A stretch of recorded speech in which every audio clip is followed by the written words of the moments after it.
rytą prabudęs įsijungiu televiziją, pažiūrėti, kasgi ten Vilniuje darosi. Ir negalėjau suprasti iš karto, pamačiau karo vaizdus. Ir galvoju, ką čia dabar rodo, kokią čia šalį. Paskui tik supratau, kai prakalba lietuviškai, supratau, kad tai yra jau prasidėjusi Vilniui didžioji tragedija mūsų. Na ir tada kągi, atėjau į miesto savivaldybę.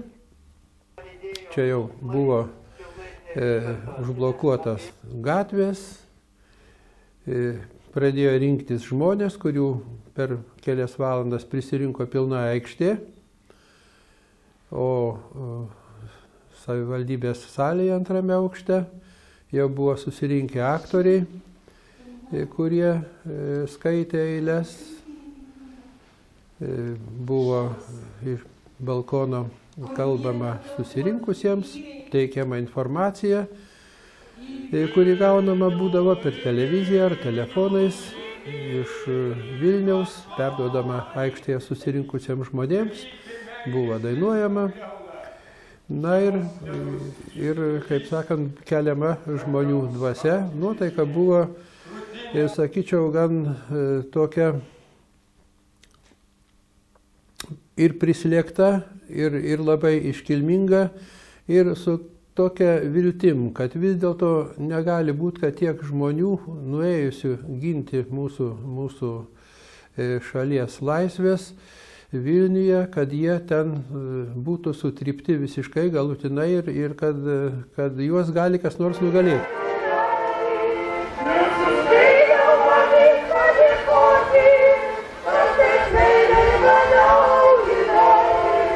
Nesuspėjau man padėkoti, kad taip švelniai mane auginai.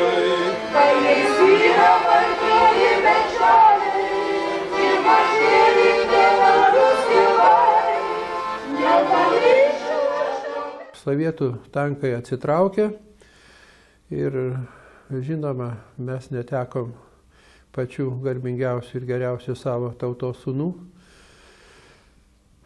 Bet jų kraujo kaina mes šiandien esame laisvi. Užtat amžina šlovė ir garbė tiems, kurie žuvo, tiems, kurie ten buvo sužaloti, kurie ten nukentėjo, ir tiems, kurie ten dalyvavo, ir kurie ten šalo.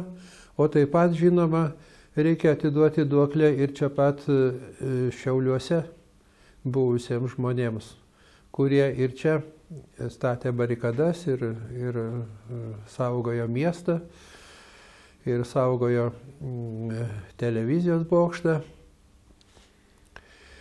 Taigi ta šventė, didžioji mūsų tautos šventė, Laisvės gynėjų diena, yra visos mūsų tautos šventė.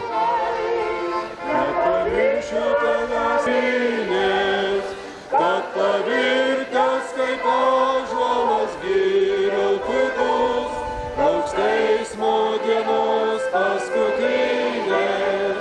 Tai nelaužyk sarantų, kaip beržo šakas, kad laužo užrū